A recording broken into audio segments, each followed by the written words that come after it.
Hello, I think we're filming, so we can start.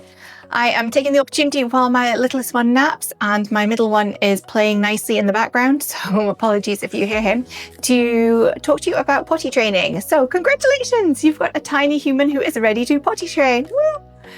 Or at least you think they are if you're like us and you have several false starts. But, you know, it's all learning. Hello, I'm Charlotte. I am a mum of 3.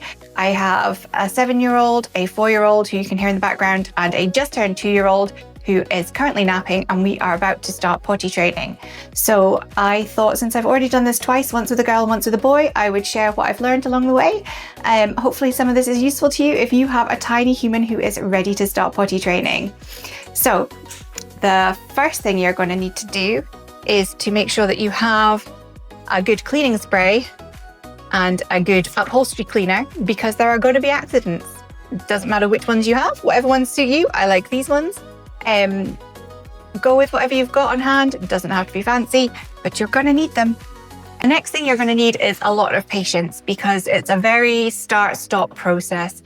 There's a lot of accidents. There's a lot of waiting, sitting in the bathroom, singing songs, clapping hands, waiting for poop to come, and it gets old fast.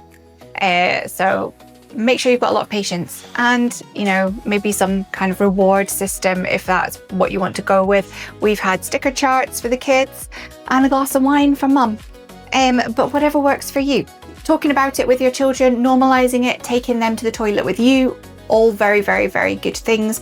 Our older children take our younger children to show them how to do the toilet. They're very excited to do that. We've also got these lovely books. We've got No More Nappies, which is a really nice book. It's got lots and lots of pull downs. Well, you can see how many times I've had to repair this. This is a very well-loved book. And flaps. The kids love reading this. They're absolutely obsessed. It's a really lovely book. And at the bottom, it's got tips from some kind of potty training expert on things you can do to help your children. And Pirate Pete, same kind of idea, lots of potty training stuff in here. And there's a button that makes a noise. My children have used this so much that the noise has broken. But they really enjoyed the story and choosing the pants and everything else. So potty training books, a good thing to have if you're ready to start potty training. This one, I don't know how you're going to feel about this. So these are actually puppy training pads. They are really handy. I feel like I'm going to get hate for this. They're really handy. You can get children's ones in Boots and things, but they're a lot more expensive. And they're really handy for putting on. Usually I use these on the car seat. So if you're going on a journey, even just the school run, stick this on the car seat. It's not in contact with their skin or anything like that, because they've got their clothes on and their coat and their 12 layers, because we live in the north of Scotland. But it does just mean that you don't have to strip the car seat and wash it, which we've had to do on more than one occasion. So they are really handy. Even on a long, you know, if we're going for a long road trip now, I will still stick these in the kids' car seats, just in case, because my 4-year-old especially will not tell us that he needs a wee until he is absolutely bursting. He has to be literally peeing in his pants before he'll tell us. So it does save your bacon. So I do recommend having some of these. And they're not, if you get the puppy training ones, they're not super expensive. If you get the ones specifically for children, a lot more expensive. So that's those. My next tip is one for boys when you come to start using the toilet. Cheerios. So if you take one little Cheerio and pop it in the toilet, when the little boy is big enough that they want to start doing a stand-up wee, I've never done a stand-up wee, and his dad, for whatever reason, decided he wasn't teaching him to stand-up wee because he thought it would cause too much mess. When it's me that's cleaning up the mess, I don't see why that's an issue, but there we go. So popping one in the toilet, they can aim at it, helps with developing their aim, and it's a little game for them. So, and they flush away fine and disintegrate, and they're fine for going down the toilet. I'm not sure if you've got a septic tank, what the scoop is, you'd have to double check that. But we are on mains, water, sewage and all the rest of it. So Cheerios, handy thing to have. My next top tip is these. These are little training pants. I don't know if you can hear it.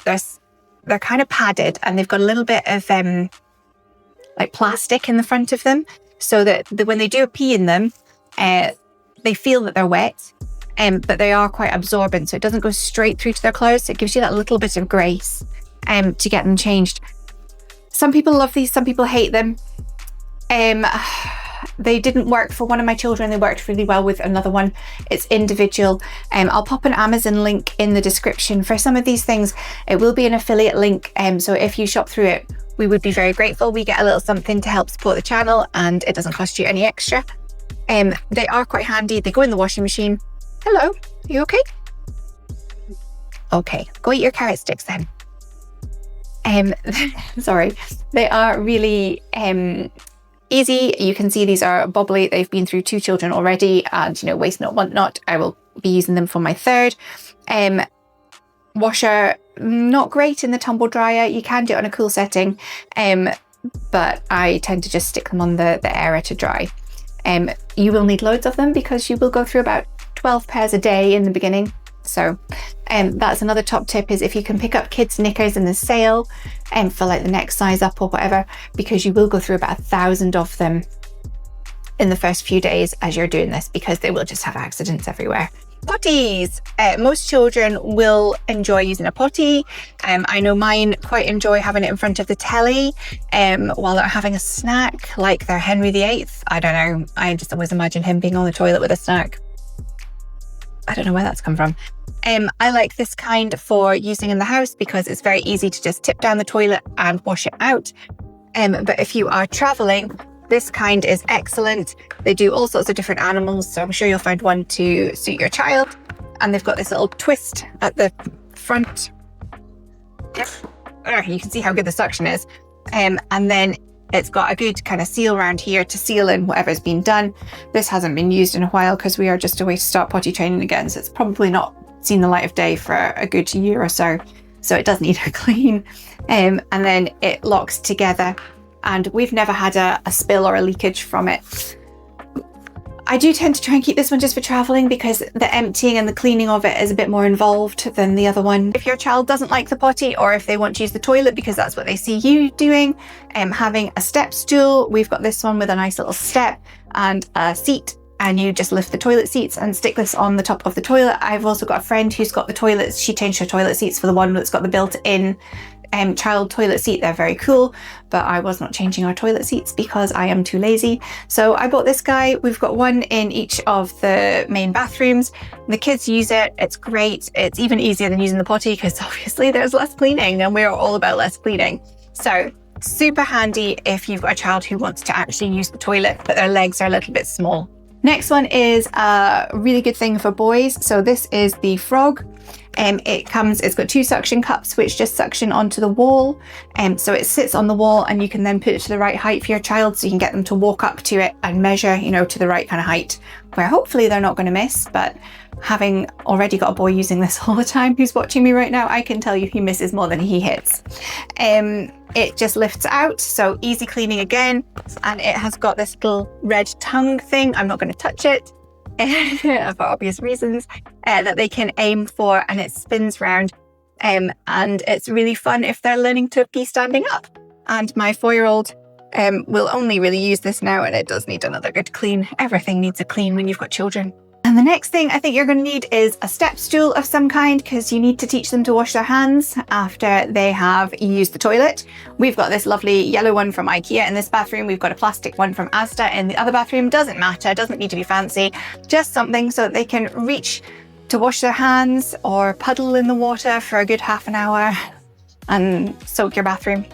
But that's kids. It's all part of the fun. There's lots of tips and tricks you can find to help your children with potty training as well. One of our favourites has been blowing bubbles. So just having some bubble mixture in the bathroom so that when they're trying to do a poop, they can blow bubbles, because that act of blowing helps the movement to squeeze the poop. Don't ask me why, but it does. So blowing bubbles is a really good tip as well if you are struggling with them actually moving when they're on the toilet. Lots and lots and lots of praise when they actually do manage to use the potty or the toilet. I mean, I mean, I've seen us send in photos of, you know, a full potty to Nana so that Nana can phone them and be like, hooray, because it's just been such a big milestone. All children do it in their own time. They take, you know, some children are quicker than others. I've got a friend whose child was potty trained in, you know, a couple of days. My children have definitely not been that. My children have taken months to potty train.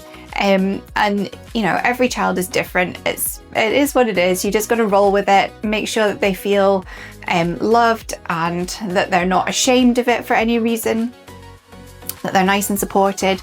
Their body's in a good position when they're doing it. So, you know, you want their feet supported. So if they are on the toilet, their feet need to be on a step. Otherwise, if their feet are dangling, they can feel a bit unsteady and then they don't want to actually use the toilet. There's loads and loads and loads of people better qualified than me that you can find lots of specific tips.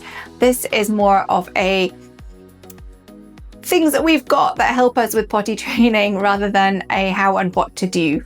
But I hope that's helpful. So if you are about to start the process of potty training your tiny human, I hope this has been useful in some of the things that you're going to need to survive the next few weeks. And I wish you the best of luck, because I'm going to need it too for my littlest one, because he's a very stubborn little manny. If this has been good, I'd love if you would like or subscribe. I try and make videos every week. Sometimes it happens, sometimes it doesn't. And I would love to have you along for the journey. Thanks, bye.